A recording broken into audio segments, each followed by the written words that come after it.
Hello and welcome to the Capitol Report on NTD Television. I'm Steve Lance. Republicans demanding to see visitor logs to President Biden's Delaware home where multiple classified documents have been found. But the White House says there's no such thing and the president dodging questions. NTD's Iris Tao has more. Speaking at a Martin Luther King Day event, President Biden uses the occasion to criticize Republicans. They're fiscally demented, I think. And their new bills, like the one to cut IRS funding, among others. If any of these bills happen to reach my desk, I will veto them. But Biden's wide-ranging speech comes amid the political fallout of classified documents continuing to be found at his home. Biden on Monday quickly went inside the White House, ignoring reporters' questions. Mr. President, are you sure there are no more classified documents? Over the weekend, the White House announced it had found 5 additional pages of documents at Biden's home on Thursday night. That revelation coming 2 days after the White House assured us the search is clearly complete. And a day after it said, "We have been transparent in the last couple of days." Republicans are now demanding to see all communications related to searches by Biden's team. They're also asking the White House to turn over visitor logs of Biden's home by the end of this month. But the White House said on Monday there are no visitor logs for Biden's home in Delaware, as this is personal residence. An administration is slamming Republicans for launching investigations, and telling Fox News on Monday the House Republicans are, quote, playing politics in a shamelessly hypocritical attempt to attack President Biden. The administration hasn't been transparent. We'll have to seek it through testimony with family members or those who have been at the residence. This is very, very important information for the American people. House Republicans, meanwhile, fired back on Monday by vowing to continue pressing the administration for answers, in particular about who had access to those documents and why Biden's aides were allowed to continue searching Biden's home, even after the DOJ's appointment of a special counsel. Reporting from the White House, Iris Tao, NTD News. Honoring Martin Luther King Jr. at his memorial on the National Mall, as families gathered at the monument to reflect on the legacy and pass on the history left behind by the civil rights icon to the next generation. NTD's Melina Wisecup brings us a look. Martin Luther King Jr.'s stride towards freedom lives on in the nation's capital. Crowds gathered on a sunny day to reflect on King's nonviolent philosophy. Treating people with human kindness. We shouldn't be looking at people based on, their differences or based on the color of their skin, because at the end of the day, we're all human and we're all here on this world together. Because he wanted people to be treated equally too. And he's also from where I'm actually from, where I was born too.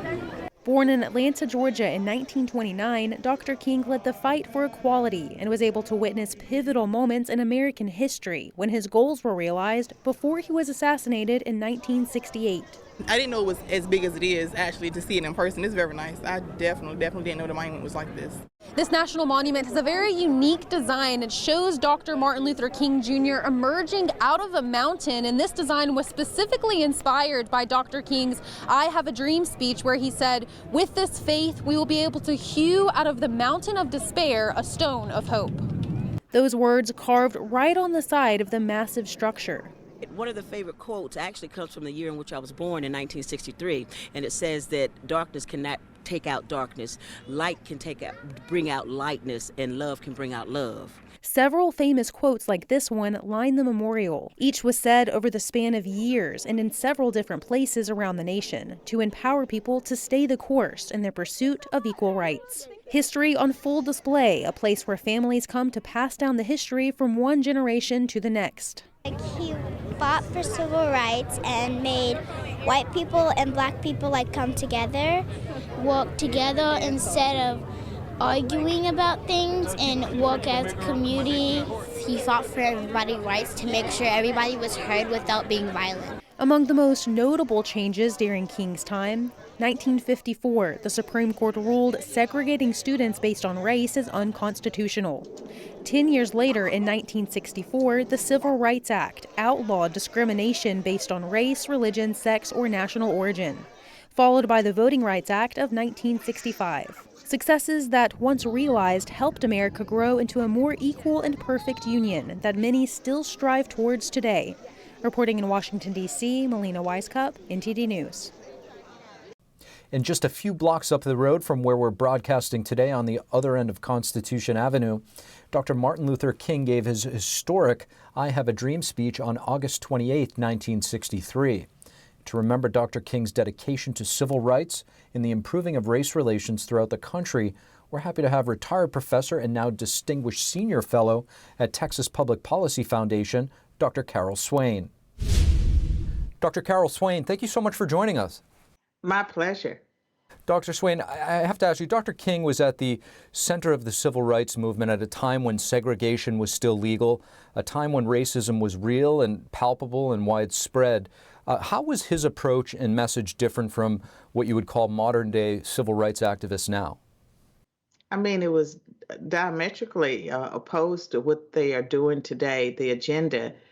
And I can tell you that King's approach was effective because during that time we were a Judeo-Christian nation, and there was more respect for the Constitution than exists today. So he was able to appeal, to people's consciences in a way that galvanized, I would say, millions of people for support. And the beauty of the civil rights movement was that it brought people together across racial, ethnic, national lines. It was a moment that America should be proud of because we did come together and we made a decision about what type of nation we wanted to become. And we passed 3 major civil rights acts, and all of that was inspired by the civil rights movement, which you cannot separate from Dr. King. So, Dr. Swain, how would you say if Dr. King were looking down right now at our current state of the nation, if you will, in terms of race relations, civil rights, and just, the whole, as a whole, how would he be viewing things right now? I believe that he would be appalled at the behaviors of some in the Black community, not just the leaders, that have become so radical, but the Black on Black violence, the abortion rate that's really genocidal. And I know that Dr. King received an award from Margaret Sanger. She sought out Black pastors and leaders to push Planned Parenthood. And at the time, the leaders, I believe that many of them at the time, not today, they actually thought Planned Parenthood was about sitting down and planning how many children you were going to have, that it didn't have a hidden agenda, especially when it came to the Black community. So he did receive an award from them. And, Dr. King, his approach worked. When he talked about judging people by the content of their character rather than the color of their skin, that moved millions of Americans. And so we passed the Civil Rights Act of 1964 that banned discrimination on the basis of race, color, national origin, and sex, and religion. We banned religious discrimination. And so we knew what kind of country we wanted America to be. And we tried to live up to our highest ideals. And what happened was that out of the civil rights movement, of course, activists became involved, and the Republican Party itself pushed, for racial quotas. But that was never Dr. King's request. It was never the request of the Black civil rights leaders. That came from white elites. And so gradually, our race relations in America has just declined and deteriorated to the point that we're moving backwards, not forwards. Raise a lot of interesting points, Dr. Swain. And, as a, former professor, you've spent obviously many years, much of your life in the academic environment.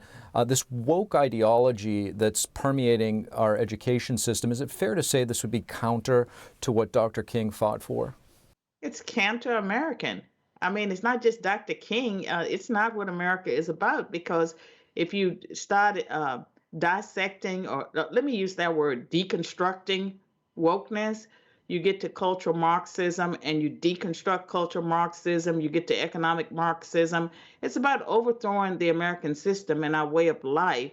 And so, at the roots, you keep going back, you get to communism, and we know that millions of people around the world have lost their lives to communism, which has always promised that false utopia. And instead of a utopia, it's always brought death and degradation of people. And lastly, if I could ask you before we let you go, if you could tell the younger generation why Dr. Martin Luther King Jr. was so significant and effective, what would you tell them? I believe that he was sincere. And he believed in the humanity and our innate goodness. And I would tell them that Black Lives Matter and Antifa, they have nothing in common with Dr. Martin Luther King and his vision. And there are progressives that have tried to hijack Dr. King's legacy. You know, Dr. King, like every human being in America, our founding fathers, and I claim the founding fathers as my founding fathers too. I mean, these were not perfect men, but these were people that had a vision, and they were bigger than their vision, and what they accomplished was much bigger than the individual. And I would tell the young people, don't allow yourself to be deceived. There's nothing new under the sun, and all of these ideas that are being pushed at the universities, these are failed theories. They will not bring about racial reconciliation and healing. They're very destructive to race relations. And the best that we can do is to respect each other as human beings in the image of God. And the golden rule, do unto others as you would have them do unto you.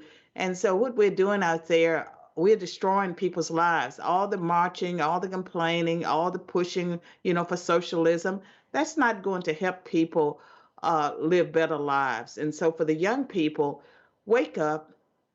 You're not woke. You're being deceived. Dr. Carol Swain, thank you so much for taking some time for joining us. A recent investigation reveals possible security failures by the Capitol Police on January 6, 2021. The research was published by the Epoch Times. The findings show a top Capitol Police commander failing to respond to radio calls to evacuate lawmakers. A former Capitol policeman said he started the evacuations even after his requests were ignored. Now, Senator Ron Johnson of Wisconsin wants a full accounting of the delay.